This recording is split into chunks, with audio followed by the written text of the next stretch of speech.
ധർമ്മ പ്രമാണം. ധർമ്മപ്രാവേഴ്സിക്ക് ഒരു കൂടെ സ്വാഗതം.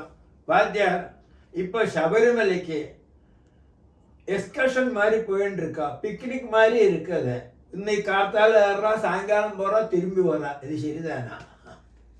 ശബരിമലയെ പുറത്തു വരികയും ആചാരങ്ങൾ തുടങ്ങുന്നത് വന്ന് 1200-1500 വർഷങ്ങൾക്ക് മുന്നാടിയേക്കും இந்த ശബരിമലയുടെ ആചാരം തുടങ്ങുന്നത്.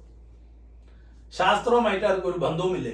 அந்த ശബരിമലയിൽ இருக்கிற விக்கிரகத்துக்கு ஆனால் தர்மசாஸ்திரா வெளியிட்ட ஒரு பദ്ധதி, அதாவது ஆச்சாரங்கள் வந்து நம்ம ஃபாலோ பண்ணிட்டு வரது வந்து நம்ம கலியுக ஆரம்பத்திலேருந்தே உண்டுன்னு அர்த்தம். அது ரிஷிகள் எழுதி வச்ச அந்த பரம்பரையில் தர்மசாஸ்திரா பூர்ணா புஷ்கலாம்பா சமேத தர்மசாஸ்திராடு அந்த பூஜா விதிகள்லாம் நடக்கிறது.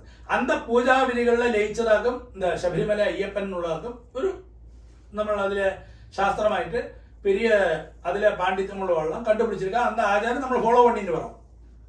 44 நாளைக்கு இல்லை 41 நாளைக்கு மலையாள சம்பிரதாயத்தில் அந்த ஆச்சாரங்களை கரெக்டாக நித்தியവും ബ്രാഹ്മമുഹൂർത്തത്തിൽ ഇருந்து മാല പൊട്ടുന്ന വിഭൂതി ഇട്ടുണ്ട് ശരണം വിളിച്ച് அதுக்கு ശേഷം அந்த வெங்காயமோ அதாவது ஒனியன் அந்த மாதிரி உள்ளதெல்லாம் வர்ஜம் பண்ணி அந்த 41 நாளைக்கு കാൽപാദமாக പോയി സ്വാമിയെ തൊഴുത് அந்த അനുഗ്രഹത്തെ വാങ്ങിയിട്ട് വന്നത് பெரியோரு കാര്യമാക്കുന്ന അർത്ഥം.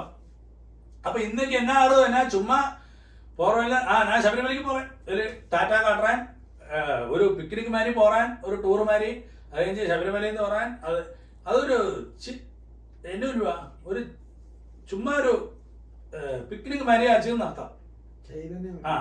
അപ്പൊ അതുകൊണ്ട് ഭഗവാൻ അനുഗ്രഹം പണ്ടുമാരാ കെട്ടി കഴിഞ്ഞാൽ அதுக்கு 2 விதம் பார்ക്കേണ്ടിയിരിക്കും. നമ്മൾ ആചാരമാ സിസ്റ്റമാ പോയി ഭഗവാനെ பார்க்கறதும் ചുമ്മാ ഒരു ടൈം പാസ്ക്ക് വേണ്ടി പോയി பார்க்கறதுலயும் വ്യത്യാസം ഇരിക്കും. அந்த டைம் பாஸ்ல ஒன்றும் பகவான்ட்டு அந்த ശബരിമല അയ്യപ്പൻட்ட മാത്രം കളിക്കപ്പാങ്ങില്ല. കാരണം അല്ലെങ്കിൽ കലിയുഗത്തിലെ ഭയങ്കര പവർഫുൾ ഭഗവാനാക്കും ശബരിമല അയ്യപ്പൻ. അവര് ഇതെല്ലാം പാത്തിൻ്റെക്കാരെന്ന് അർത്ഥം. ഓരോ കാര്യങ്ങളും നീ എപ്പോഴും ആചാരമാ പറയാൻ അന്ന് ഇതിലെ അവർ അനുഗ്രഹം കൊണ്ടുവരാൻ ശരിയാന വിധിയിലെ പോയി അവരെ പ്രാർത്ഥന പണ്ണ ശരിയാന അനുഗ്രഹം കൊണ്ടുവരാൻ അവർ അത്രയും പവർഫുള്ളാക്കും. അല്ലെങ്കിൽ ചുമ്മാ ഒരു നേരം പോക്ക് ടൈം പാസ്ക്ക് വേണ്ടി ചുമ്മാ ശബരിമലയ്ക്ക് പോകുന്നത്, ഇതപ്പോൾ സായന്ത്രമായ ശബരിമലയ്ക്ക് പോകുന്നത്, നാളെ കർത്താലയം തിരുമ്പി പോകുന്നത്, ഇതെല്ലാം ശരിയാണ്. നമ്മൾ എപ്പോഴുമേ ഞാൻ ചൊല്ലുന്നത് ചില സമയത്തിലെല്ലാം എല്ലാവർക്കും പറ്റില്ല.